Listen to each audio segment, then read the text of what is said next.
This is where I'm supposed to tell you something really interesting and make you want to stay here. And all I can think about is psychedelic drugs and ethical drug dealing. And that's what today's author is going to be sharing with us.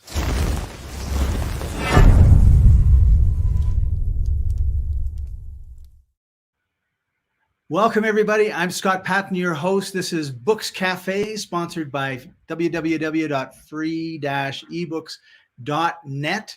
And I want to take a second, and here I am, not as organized as I want to be, and just share with you a little bit about free ebooks before we get into it. This site is free. You can get 5 ebooks a month for free just for signing up.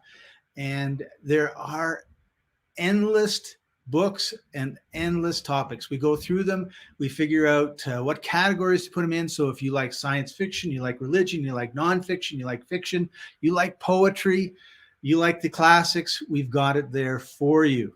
And then, of course, the other thing is, if you've missed any of our shows, they're here on the main page for you to watch, usually almost immediately. And we also break the books up into different categories, and our editors pick the ones that they love the most and put it up for you. So there you go. We love, and our purpose, basically, I always want to say this, is to help authors create a community. And right now, it seems very difficult for new authors to get their books out there. The publishers don't really want to touch you unless you've got a strong community. We have 220,000 people every week visit our site. That doesn't mean they're all looking for romance, or they're all looking for mystery, or they're all looking for whatever it is you love to write about. But if you've got your books on our site, or you've got maybe some of your books on our site, like, they're free. So if you want to sell your books, it's not a good place for it. But it's a great place for you to build your community. And then you can leverage that community, take it to the publisher, say, hey, I've had 20,000 downloads of this book. I've had 10,000 downloads of that book. And they're going to take notice. And it's really a beautiful thing. And we've had a lot of authors who have used it as a stepping stone as they've grown their authorship. So we're excited about what we're doing on the site. We're excited about the feedback we get from our readers who say, yeah, I really enjoyed this book, really enjoyed that book. And we want to make sure this is available for everybody. All right. So having said that, I'm really excited. Our author today is from where I spent the last 20 years, Vancouver, Canada. He's a filmmaker, musician, writer, entrepreneur, roustabout. And this was the part that made me sit up and take notice. So pay attention. He's a trick cyclist extraordinaire. And the closest I've ever been to a trick cyclist extraordinaire was actually at Whistler. And there was a cyclist on one of these unicycles that was basically 10 feet high. And he asked me, of all people, to hold on while he got on and climbed up to the top, and then not to let go until he was ready. I almost dropped him. So don't ask me to be your trick cyclist assistant extraordinaire. It's a lot better if you get a beautiful woman in a bikini than me. He's written 2 feature-length screenplays, articles, 2 nonfiction books about rave cultures and psychedelic drugs. He's made numerous films and music videos, and actually has written some beautiful songs. I was listening to them on Spotify before we started. So his latest book is Confessions of an Ethical Drug Dealer. He takes us on a journey, both geographical and philosophical, while sharing a half-century of adventures in buying, selling, consuming psychedelic drugs.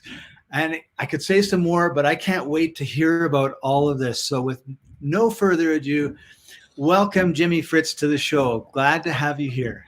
Hi, welcome from Canada. Yeah, I was so happy to find out that you were living in Vancouver. And I guess the place to start is, let's talk a little bit about Confessions of an Ethical Drug Dealer. So first of all, is there such a thing as an ethical drug dealer? Yeah, I believe there is. I mean, drug dealers have had a bad rap over the years. People usually have a lot of negative connotations around drug dealers, hanging around schools, selling joints to children, and, selling addictive drugs to addicts, and a really sort of sketchy scene. But there's a whole other world that people are sometimes not aware of. And that's a community of people that use psychedelics. And psychedelics are a completely different class of drugs. They're not opiates or crack or cocaine or any of the addictive drugs. They're actually drugs which improve and enhance they increase your perception and awareness of the world, which is the exact opposite effect of the addictive drugs. They actually decrease your perception and awareness of the world, and Right. they mask you. They mask your problems and your trauma and your addictions. But psychedelics are a completely different thing, and a lot of people just don't realize the difference between psychedelics and the other, more harmful and addictive drugs. Psychedelics are specifically to increase your perception and awareness and improve and enhance the quality of your life, which is something that they've always done for me. And Cool. and everybody I've ever known, I mean, in this 50-year journey, which I outline in the Confessions of an Ethical Drug Dealer, is just to show the other side of the coin, that everybody I know has pretty much used drugs responsibly, or psychedelics anyway. And Right. I've had nothing but positive effects from them. And I've been using psychedelics for 50 years. And there's no downside at all. There's been no negative effects and no problems. So Can they you can be used safely and effectively to improve the quality of your life. So can you tell us what some of those would be? Are you like LSD, ayahuasca, are two Yeah, that LSD, ayahuasca, psilocybin, DMT. That's the main ones, but there are a lot of other like 5-MeO, DMT, and there's a lot of experimental psychedelics coming out. Alexander Shulgin was a experimental chemist who invented about 300 new psychedelic compounds. Oh, wow. So there are a lot of them out there, and some of these are available now, in various places, and so there'll be more coming down the pike. But generally, the main ones are LSD, psilocybin, DMT, ayahuasca. Ayahuasca is just DMT, so that's the same drug. Oh, cool. And And I would put MDMA in that. They're also entheogens. I would say psychedelics and entheogens. The entheogens are something that engenders a feeling of empathy, so that would include okay, MDMA. cool. I haven't, so I've never done any of the drugs. Similar to you, I grew up, in the 60s, 70s, and 80s.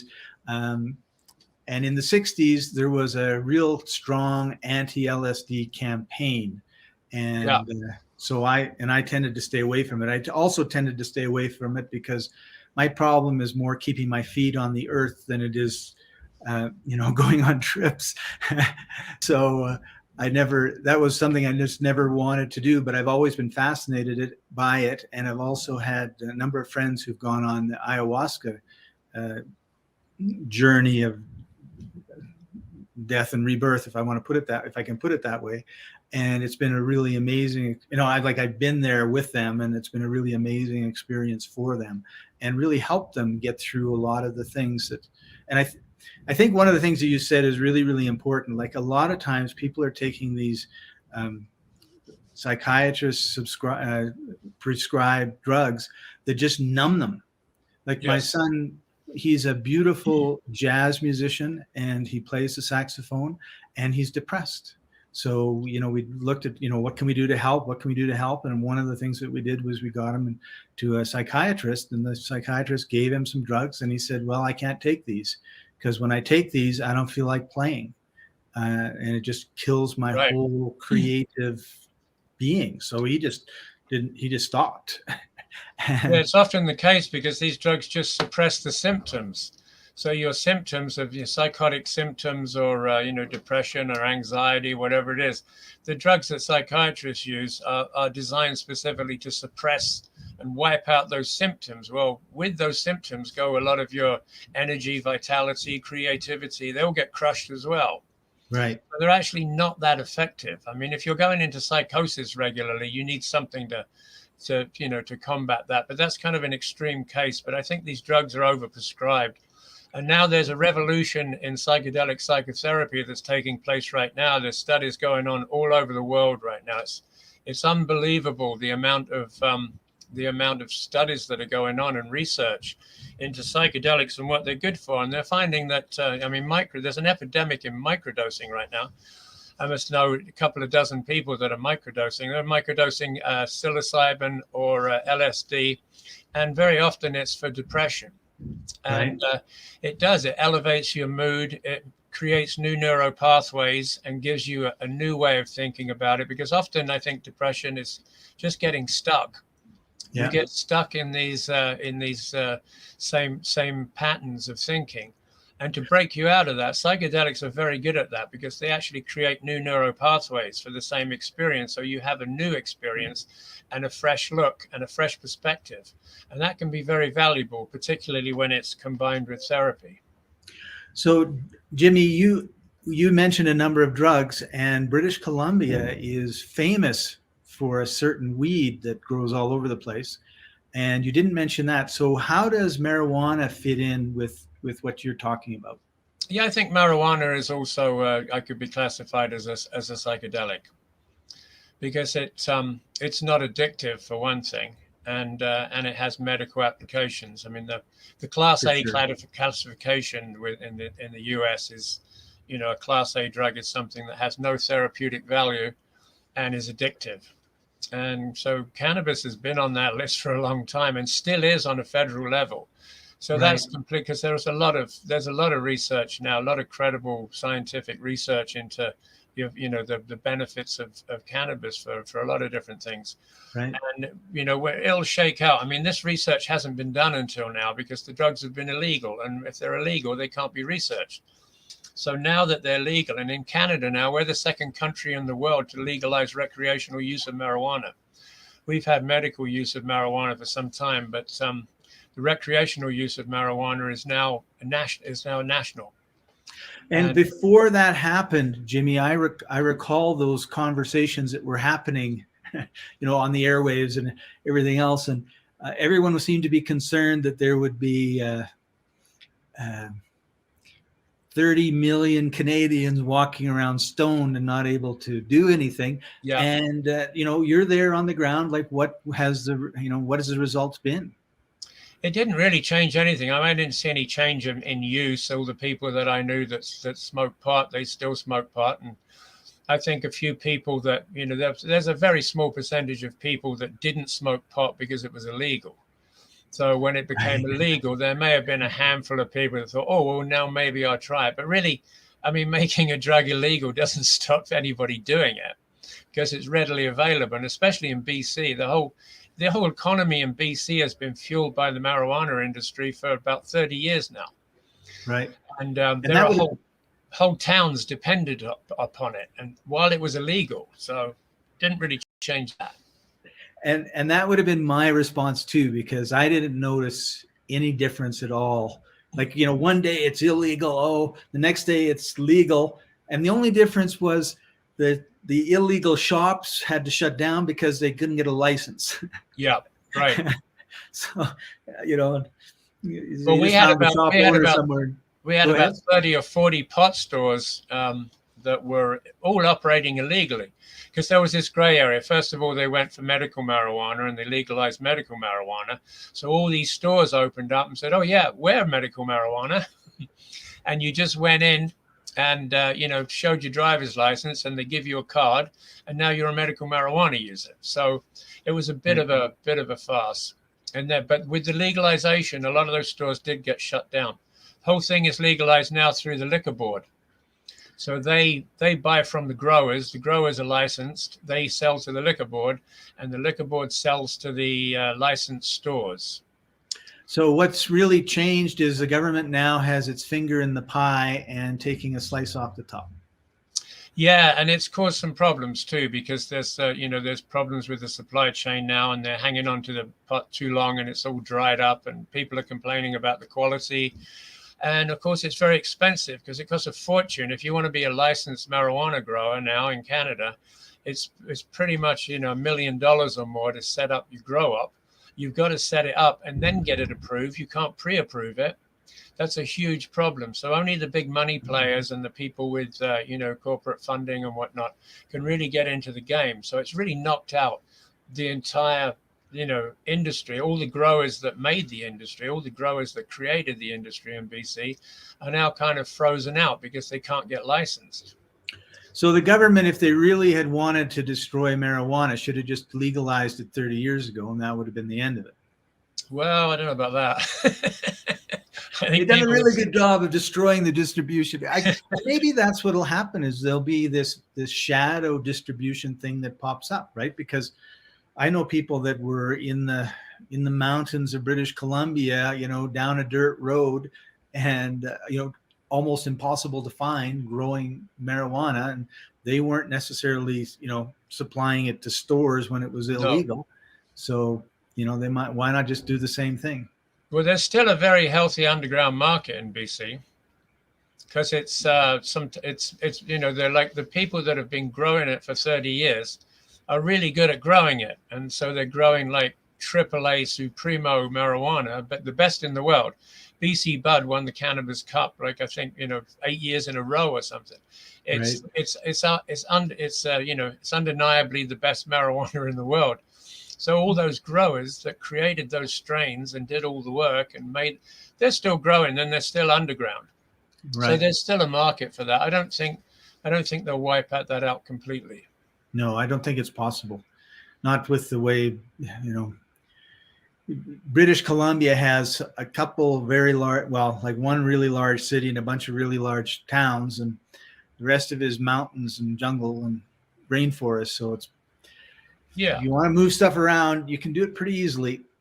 And there's lots of people that just grow in their houses. You can have a grow room. I had a grow room in my house for 15 years. I haven't grown pot for like the last 10 years, but when we first bought the house, we had a little grow room. It was 10 by 12, make about 30, 40 grand a year, and grew some really nice marijuana. And so a lot of people are still doing that. Cool. So I want to do a quick change in direction. Tell us about being a trick cyclist. How did you get into that? And describe a couple of your experiences. I just think it's fascinating. You're the first person that's ever asked me about that. It's a joke. I'm not really a trick cyclist extraordinaire. Oh no, I was going to take lessons next week. I thought if you could do it, I could do it.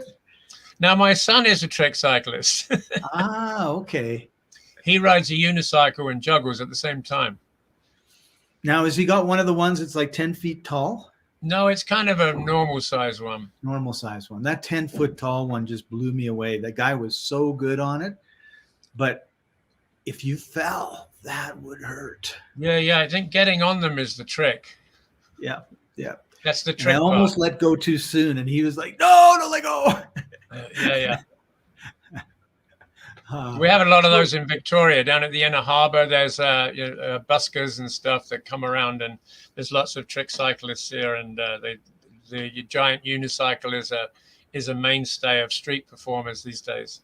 Yeah, I was a street performer for many years, actually, but with a guitar and harmonica. I toured around Europe for several years, and worked all the bars and places along the French Riviera, the Italian Riviera, the Spanish Costa Brava, and it's just like cafe after cafe, throughout the whole town. So you just go from one to the next, play one song, and then go back through and play another song, and then collect the money. Actually made a good living at that for several years. Neat. So when you traveled, what areas of the world, I don't want a list of countries, but like what areas of the world did you go to? Well, first, because I grew up in England. Okay. So, and had to get out of England because I couldn't stand the place. So I left. I started traveling in the early 70s, and traveled into mostly European countries and into North Africa. And then later on, overland to India. Did the hippie trail overland to India and stayed there for like 5 months in India. And then later on, Central America, Mexico, Guatemala. We lived in both those countries for a few months each. Wow. And then since then, I've been traveling from Vancouver to places and back just for like vacations and stuff, for shorter trips, to a few weeks. But I Right. was sort of on the road, more or less on the road for about 8 years, Oh, nice. constantly traveling. It was a lifestyle, and I could make money playing the guitar and the harmonica. So that was my sort of bread and butter That for a long that time. was the way you did it. Yeah. Yeah. See, a lot of the stuff I do is like live streaming and websites and YouTubes and videos, and I keep thinking, man, I wish in the 80s and 90s I had traveled instead of working for the grocery store I worked for. But Right. there were no websites and no YouTube, so what I'm doing now I couldn't do, and then I don't know what I would have done, and I have the ability to play one song on the piano, so my music somehow it skipped from my grandparents to my son, Right. and because they played the piano and everything else, and I just couldn't do it. Tone deaf and no rhythm is my problem. Yeah, well, both my parents were fairly musical. They could both sing. They didn't play instruments, but they were both singers. And so I guess I got it from there. But I play the piano, the ukulele, the guitar. Wow. I can get a tune out of pretty much anything. I've got Yeah. 5 albums on my website, jimifritz.ca. You can download Yes. five albums and some electronic tracks and a whole bunch of music videos. I got a YouTube channel under Jimi Fritz, and it's also available through the jimifritz.ca website. Right. Yeah. Yeah. I was listening to one of your songs. It was really beautiful. Well, the first one on your list. And Which one was that? I'll have to. Remember I'll have to go look. Well, let's all go look. Here's the site, and it's a little bit small, so I have to kind of do it this way. And then there's the YouTube channel, so you can subscribe there. And then On the Shoulder of Giants. Uh-huh. I'm hoping that this will play. I'm hoping it's okay. Can you hear it? Yeah. So I think it's buffering a bit, but okay. It sounds perfect to me, but I was hoping I'd be able to play it in the background as we were talking, but I don't know how to like mix everything so that it's not drowning us out. So that was a song that we recorded in with a band, with a four or 5 piece band in a cathedral in the church, and it's an atheist anthem. So we had to get permission, and they said, "Is the song suitable for a church?" And I said, "Oh yeah, definitely." So we had to record it quick and then get out quick before they discovered what we were doing. But it's not very flattering to religion. Awesome. And then you've got When I Come Home, It Doesn't Matter, A Bird Has Flown. Yeah. These are all songs. I made about 24 music videos of my original songs over the last few years, just to kind of record them. Some of them are solo, some of them are duos and trios, some of them are full bands. And then I made music videos because I was a filmmaker for about 8 years. So I incorporated my music, original music, and filmmaking skills to make the videos. It was a lot of fun. Awesome. So how did you get started writing, making films, recording music, writing songs? Well, the writing came because I was involved with the rave culture. I discovered rave culture when I was 40.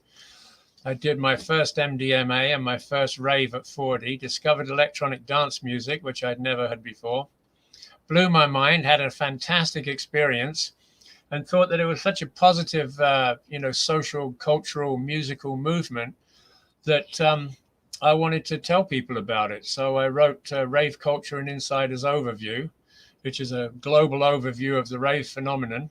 And I did a questionnaire from 27 different countries and got quotes from people all over the world, and then just talked about the different aspects of rave culture, how it came about, history of the movement, history of the music and whatnot, and the politics and, economy and whatnot. So it's all laid out there. It's just basically telling people what it is, because there was a lot of very bad press around raves. Everybody thought it was a bunch of, teenagers off their heads on dangerous drugs. And that wasn't really what it was about. And so I was really impressed with, and I was impressed with what people got out of it too. I saw people's lives transformed routinely. And so I started promoting raves, and I did that for a few years. And then I just felt like people should know what's going on, because it was very underground and it was sort of very secretive. So I thought I'd let everybody know what was going on and all the positive aspects, and a more realistic look at what it was. So I wrote the book about rave culture. This book, I just, so I'm 65 now, and I've been playing around for 50 years, and I thought I'd just document that. And it was Right. more or less to share with, people that I know and friends and whatnot, friends and family, and just to share my story, or some of them anyway. And then the overarching theme, of course, is psychedelic. So I just kind of hit all the high points and all the psychedelic experiences and strung them all together. So it's basically it's a realistic look at psychedelic drug use, which again, is nothing to do with, it's nothing to do with opiates or coke or crack or speed or any of that. So Right. it's kind of a positive look at how my life was impacted and how, pretty much everybody I've known in the last 50 years have had positive experiences. And that's not, too often left out of the story, because people go for the big headlines and drug addicts on the street and whatnot. And Right. I've never been a part of that. I've never been associated with any of that. So it was more or less to just show people another side of the coin. Cool. So in the comments, everybody, I've put links to Amazon for Confessions of an Ethical Drug Dealer, and also for the book on rave, since we were just talking about that. Highly recommend that you go there, check it out, get a Kindle version or get a paperback. I'm traveling too much to carry books with me, so I always get the Kindle version, but I have to say that I really miss having the physical paper in my hands to read. Yeah, it's nice to have both, have both available, and both of those books are available in print form or ebooks, and they'll be available on there forever. That's a nice thing. Once they're there, they're available, forever. Right. I don't think they So ever take them down. just to get back to the ethical drug dealer part of our topic, you had mentioned you talked a little bit about smart drugs and dumb drugs. So can you talk a little bit more about, which ones are dumb and which ones are smart? Well, the dumb drugs are the ones that decrease your perception and awareness, and therefore, and then they're usually masking trauma. People have horrible lives. They have, horrible pasts and a lot of pain and suffering, and they want to mask that. I say I talk about junkies quite a bit in the book, because I knew a lot of them in my hometown. We had the Crawley, Sussex, in the south of England, had the highest number of registered drug addicts in the British Isles at one point. And the best thing in a junkie's life is junk. It's like it's the only time that they ever get any relief from their horrible lives.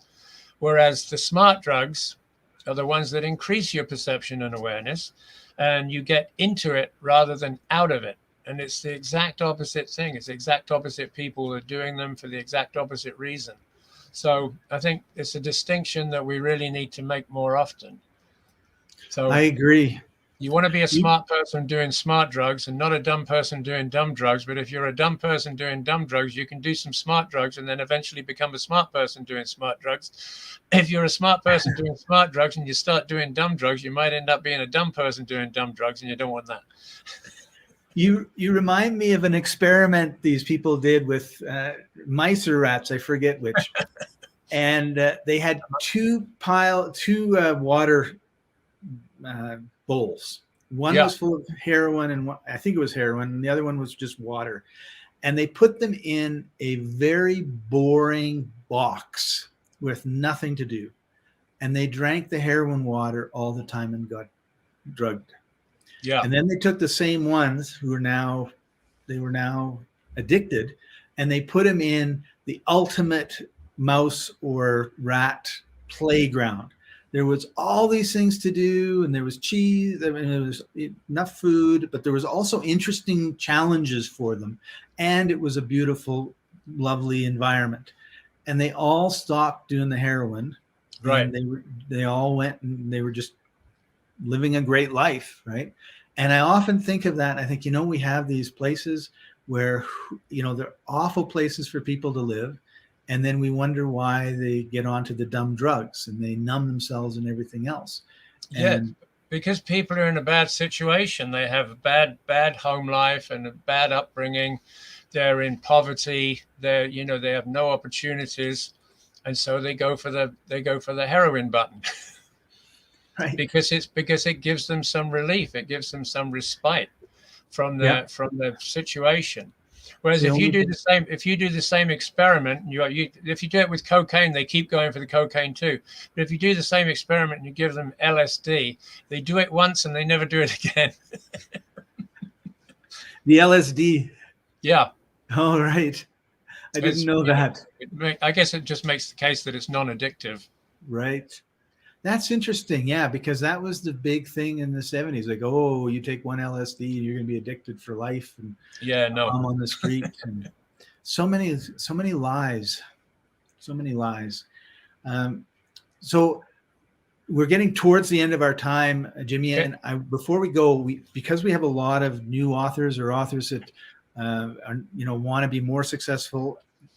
What can you tell us about, like, when you got started, or how the process you went through your book writing, or any of those sort of things? Like, it's sort of an open question, whatever kind of comes to mind. Well, I mean, my first book, Rave Culture, I wrote it, and then I thought I'll go the traditional route to publish it. And I did send out to, I got a service. They sent me these mailing labels to agents, because the whole con job with the publishing industry is you have to have an agent to get the publisher.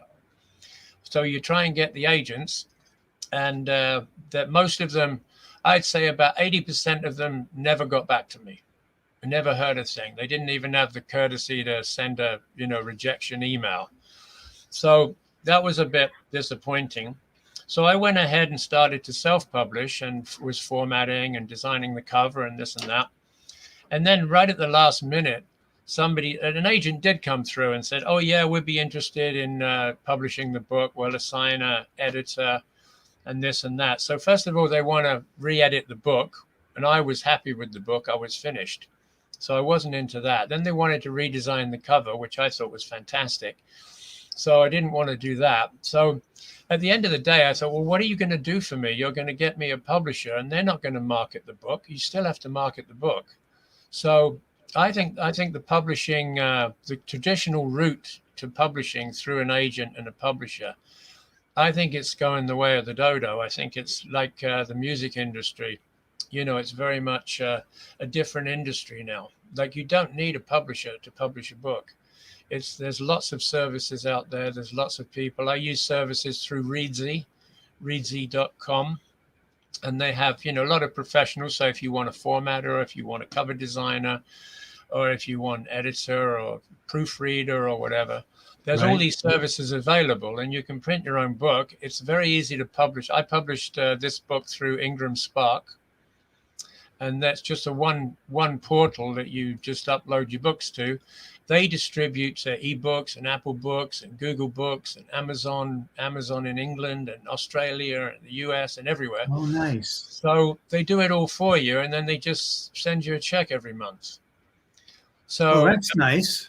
You have to do your own marketing, but you have to do that. With this book, I did send it to a couple of publishers, and they said they were interested, but they said, they'd send me these, 25 questionnaires. They want a book proposal. They want you to summarize the book in 15 pages. I said, I've written the book. It's finished. You can read it. If you're not even interested in reading it, then I don't want to deal with you. If you're not if you're not interested enough to read the book that's finished, why am I spending all my time writing book proposals and doing market research? And it's like, who is your readers?